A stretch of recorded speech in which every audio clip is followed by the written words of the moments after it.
Assalamualaikum warahmatullahi wabarakatuh dan selamat sejahtera. Dalam video ni saya akan membentangkan tugasan 3 iaitu persembahan. Nama saya Muhammad Hakimi bin Razid daripada kelas T2S2.03. Pensyarah yang mengajar saya adalah Dr. Kok. Okey, jadi kita teruskan dengan pembentangan. Okey, jadi persoalan yang timbul di dalam PB kali ini, bagaimana perubahan dalam pendidikan semasa memberi kesan kepada peluang mobiliti sosial pelajar.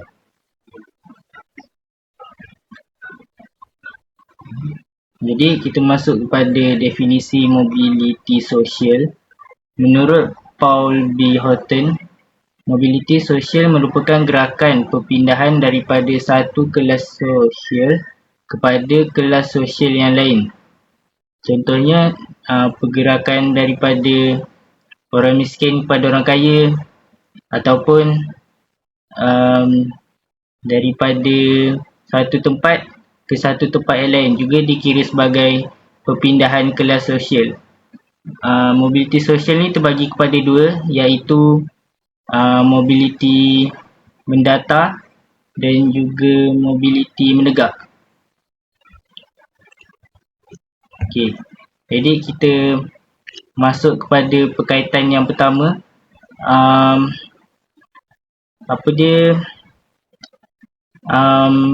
Perkembangan pendidikan semasa dan bagaimana dia memberi impak kepada mobiliti sosial. Jadi kita tengok aspek teknologi.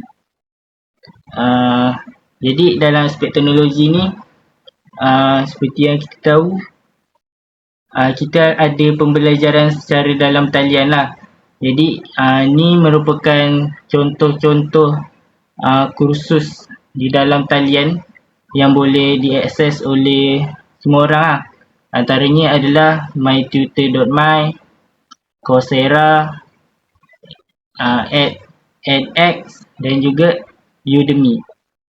Ini merupakan aplikasi atau website yang boleh diakses oleh semua orang untuk mendapatkan pendidikan secara dalam talian.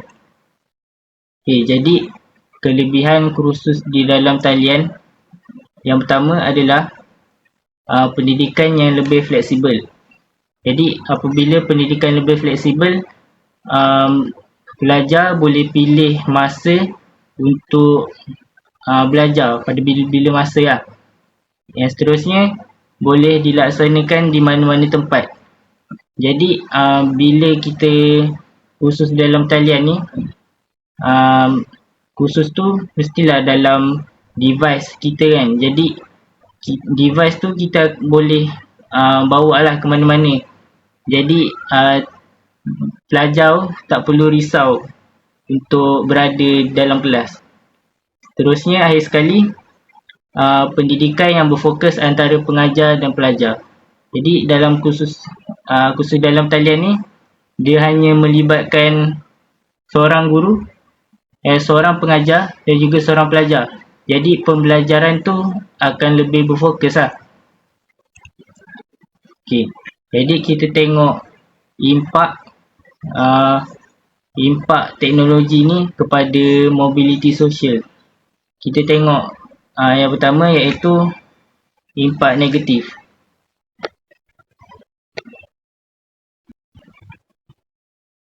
Okay, jadi impak negatif yang pertama adalah kekurangan interaksi sosial antara antara pengajar tu dengan pelajar. Jadi bila kita buat kelas secara online, kita tak terlalu membina hubungan dengan guru tu. Jadi ia hanya sekadar menyampaikan ilmu saja. Yang kedua adalah cabaran dalam pengiktirafan sijil. Jadi bila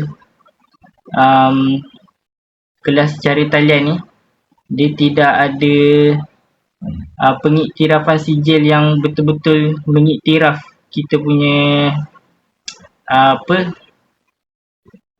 macam ijazah. Itulah. Jadi yang terakhir, kurangnya motivasi dan disiplin. Jadi bila kelas ni terlalu fleksibel, pelajar ni akan timbul rasa malas lah. Sebab kelas tu boleh ada pada bila-bila masa je. Jadi tahap disiplin pelajar ni tak boleh mendisiplinkan pelajar. Dia kena pelajar tu gerak sendiri untuk masuk ke dalam kelas. Okay, seterusnya kita tengok pula impak positif. Jadi yang pertama, impak yang positif adalah akses pendidikan yang lebih luas. Jadi dalam aplikasi pendidikan secara dalam talian ni ada menyediakan pelbagai kos lah yang boleh dipilih. Jadi pelajar tu boleh belajar apa yang diorang minat. Okay. Yang kedua adalah flexibility dalam pembelajaran. Jadi macam kita tahu, pendidikan dalam talian ni kita boleh pilih masa dan tempat sendiri lah. Dia tak mengongkong seorang pelajar tu untuk berada dalam satu tempat je. Jadi lepas tu akhir sekali, pengurangan halangan kewangan. Jadi kalau kelas secara dalam talian ni kewangan tu masalah kewangan akan kurang lah. Sebab kalau kelas macam biasa kena pergi naik kereta ataupun naik motor, memerlukan kos yang lebih tinggi lah berbanding dengan kelas dalam talian.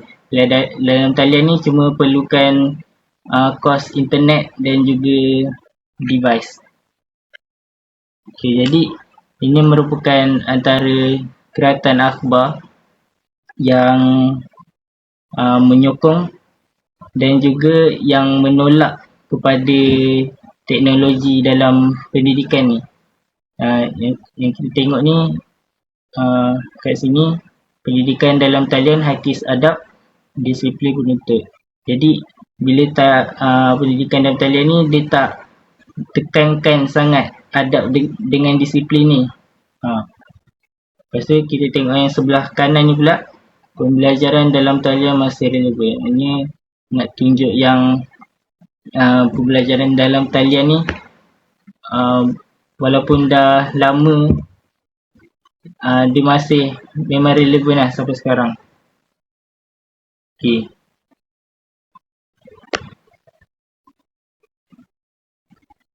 Baik, kita masuk pula kepada dasar yang seterusnya. Dasar yang seterusnya, seperti yang kita tahu di dalam falsafah pendidikan kebahasaan ni lah, ada menekankan untuk memperkembangkan potensi individu secara menyeluruh. Jadi berdasarkan FPK ni, KPM telah membuat satu bentuk pentafsiran yang baru, iaitu pentafsiran bilik darjah yang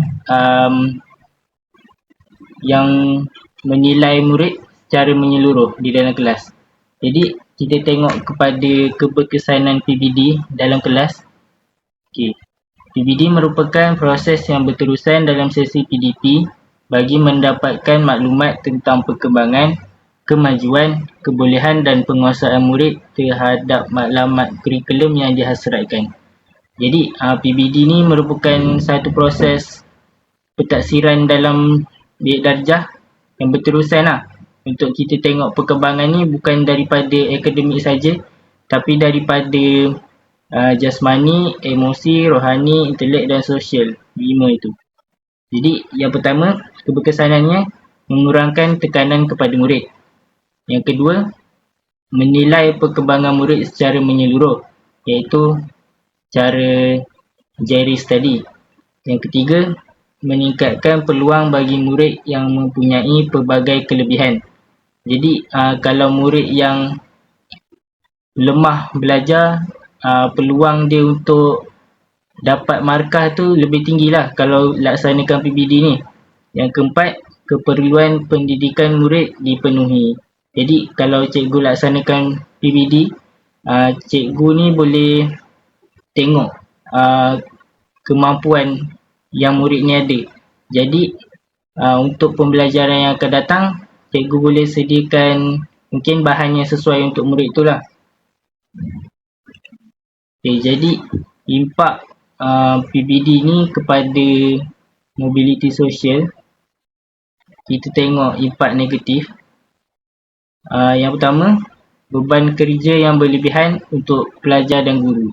Jadi untuk kita laksanakan PBD ni memerlukan latihan yang lebih lah kepada guru untuk nak nilai macam mana apa benda yang nak dinilai murid tu, apa yang boleh dinilai.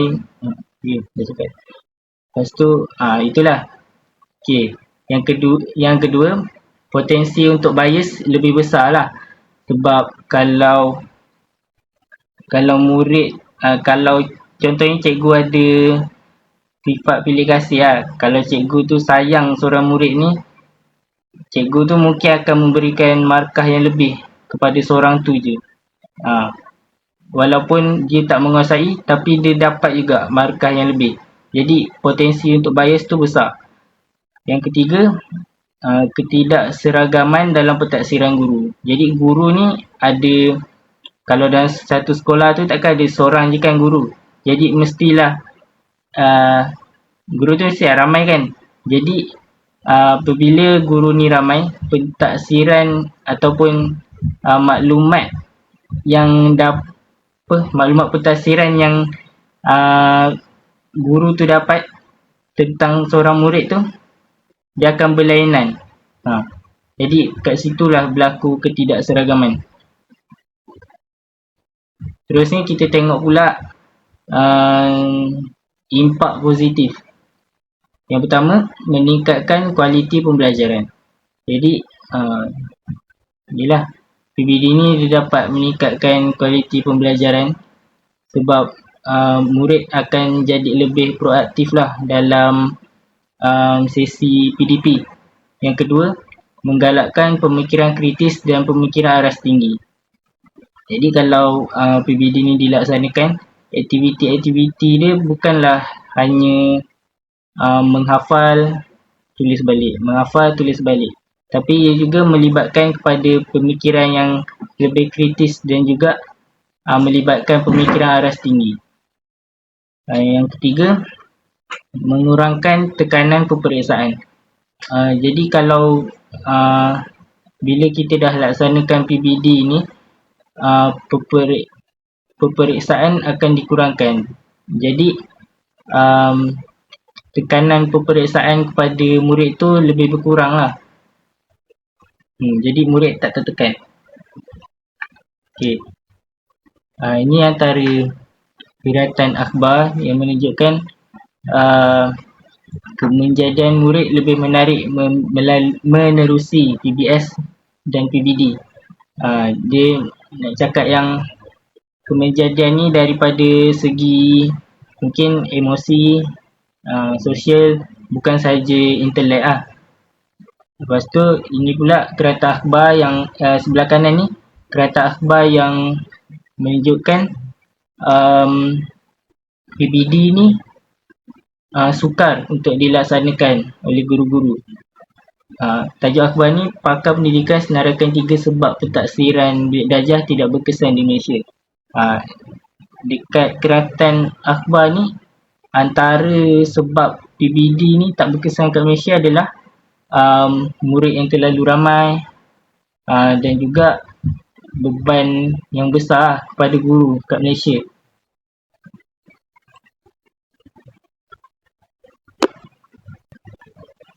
Okay. Jadi kita masuk pula kepada antara hasil daripada FPK. Ini merupakan hasil salah satunya lah, adalah pembelajaran abad ke-21. Jadi pembelajaran abad ke-21 ni dia melibatkan aktiviti yang lebih interaktif kepada murid. Jadi apabila aktiviti lebih interaktif, mereka akan lebih aktif dalam kelas. Murid-murid akan lebih bersemangat. Seterusnya, pembelajaran abad ke-21 ni juga dapat meningkatkan kemahiran komunikasi, sebab PK21 ni menekankan kepada tugasan kumpulan dan juga perbincangan. Jadi dekat situ murid-murid dapat berinteraksi antara satu sama lain lah, sekaligus meningkatkan kemahiran komunikasi. Dan seterusnya, menarik perhatian. Jadi antara aktiviti-aktiviti PK21 ni dia melibatkan lebih kurang macam didik hibur lah. Dia dapat menarik perhatian murid di dalam kelas. Seterusnya, penglibatan aktif murid. Jadi PK21 ni dia bukan hanya pembelajaran sehala, iaitu guru saja yang bagi ilmu, murid duduk diam je. Tapi PK21 ni dia galakkan lagi pembelajaran dua hala lah. Jadi murid dengan guru ni perlu aktif dalam kelas, melakukan perbincangan, mungkin aktiviti, nak bagi semua dalam kelas ni aktif dalam pembelajaran. Dan seterusnya, pemikiran yang kreatif dan kritis. Jadi dalam aktiviti PK21 ni dia perlu dia mengasah pemikiran kreatif dan kritis murid-murid. Dan akhir sekali, mengeratkan hubungan. Eratkan hubungan ni bukan je antara murid dengan murid yang lain, tapi eratkan hubungan antara murid dengan guru. Sebab PK21 ni merupakan aktiviti yang menyeronokkan lah dalam kelas. Jadi secara tak langsung hubungan antara guru dengan murid dalam satu kelas tu jadi lagi erat lah, lagi rapat. Jadi impak PK21 ni kepada mobiliti sosial, yang pertama kita tengok impak negatif. Impak negatif yang pertama, risiko kepada ketidakseimbangan dalam penilaian. Jadi PK21 ni seperti yang kita tahu, dia ada banyak aktiviti dalamnya. Kita boleh laksanakan pelbagai aktiviti. Contohnya mungkin dalam projek ataupun kerja berkumpulan. Jadi dia ada macam-macam instrumen yang digunakan. Jadi apabila banyak instrumen tu, jadi merisaukan penilaian ni, risau pula. Penilaian ni takut tak seimbang bila nak nilai murid. Jadi seterusnya, kurang penekanan terhadap akademik. Jadi kalau banyak sangat aktiviti, dia akan membuat murid tu mungkin akan ketinggalan lah dari sudut akademik. Lepas tu, yang seterusnya, kesukaran pelajar dan guru menyesuaikan diri. Jadi poin yang ni mungkin tak menjadi masalah lah pada zaman sekarang, sebab yang kita tahu PK21 ni melibatkan teknologi.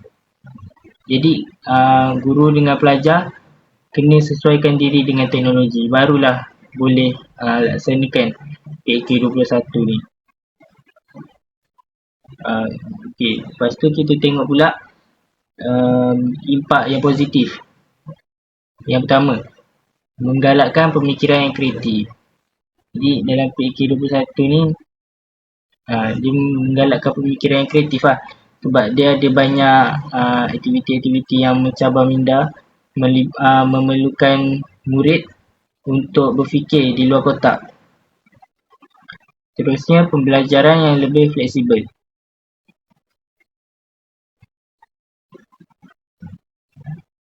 Okay. Jadi PK21 ni juga merupakan pembelajaran blended learning, membolehkan pelajar untuk belajar mengikutkan pace mereka sendiri lah.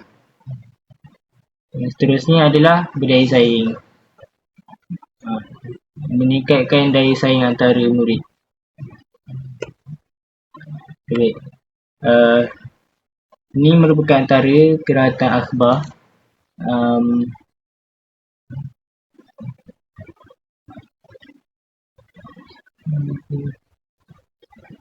okay, jadi PK21 ni antaranya lah, dia memerlukan kos yang tinggi lah. Jadi yang di sebelah kiri ni merupakan antara usaha kerajaan untuk menggalakkan lagi PK21 ni dalam semua sekolah. Yang sebelah kanan ni pula adalah jadi nak tunjukkan yang PK21 ni memang perlulah untuk zaman sekarang ni, sebab kita sekarang ni tengah berada di dalam era digital. Jadi PK21 ni memang sesuai lah untuk era sekarang ni.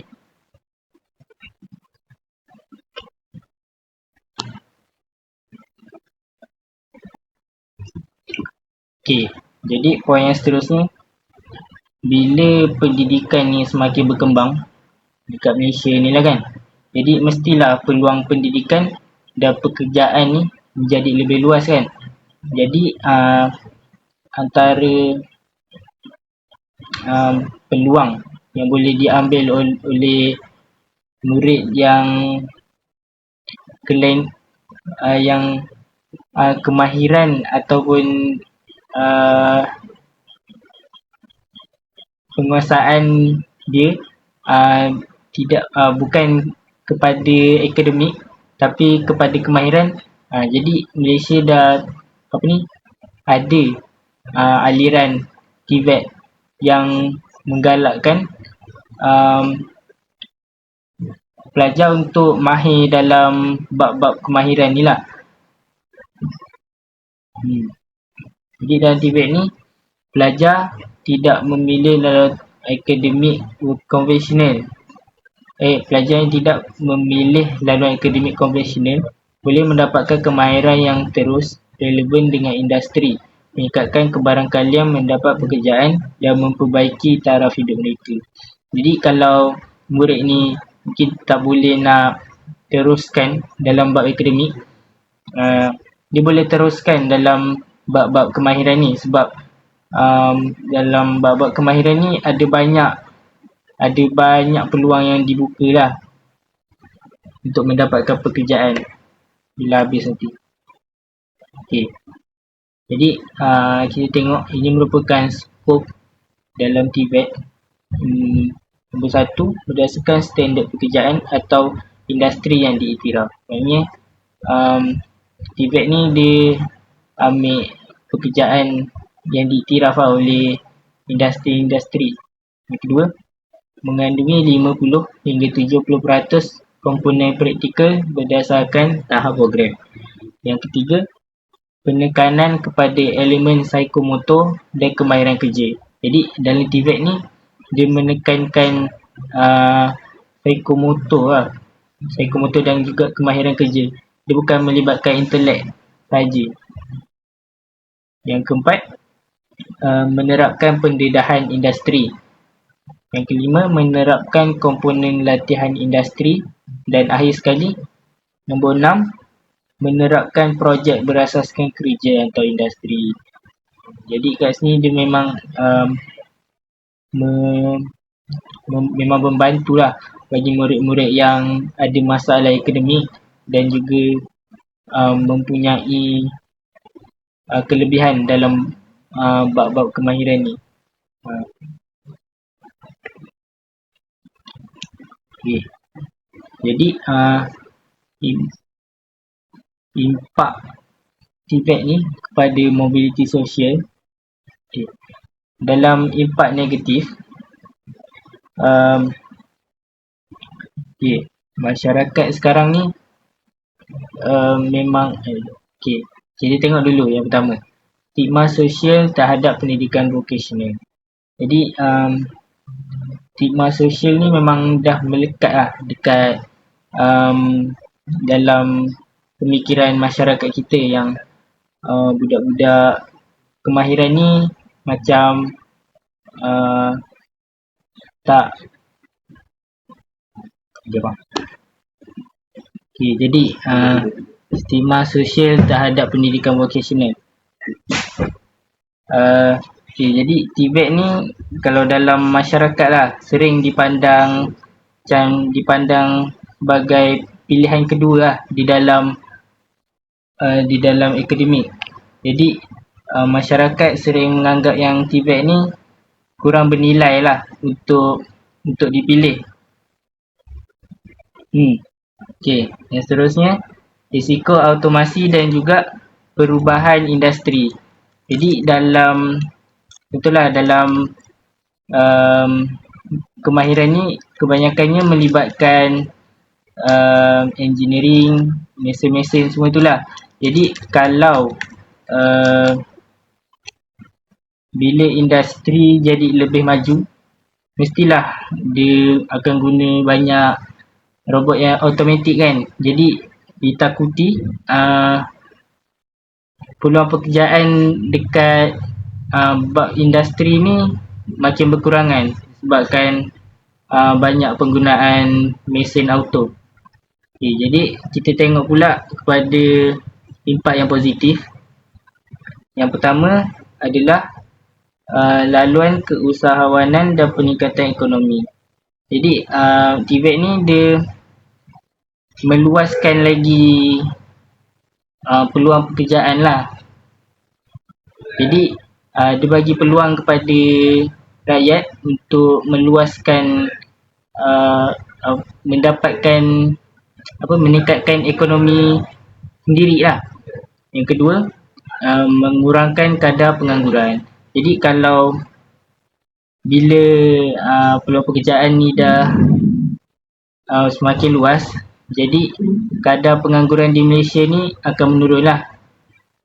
Dan akhir sekali, peluang pekerjaan yang lebih cepat dan terjamin. Jadi bila dia dah masuk TVET ni, peluang pekerjaan tu akan jadi lebih luas lah kepada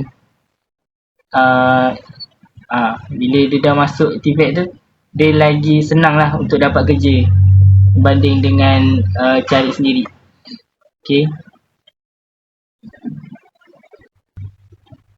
Baik, itu saja daripada saya. Sekian, terima kasih. Thanks for watching.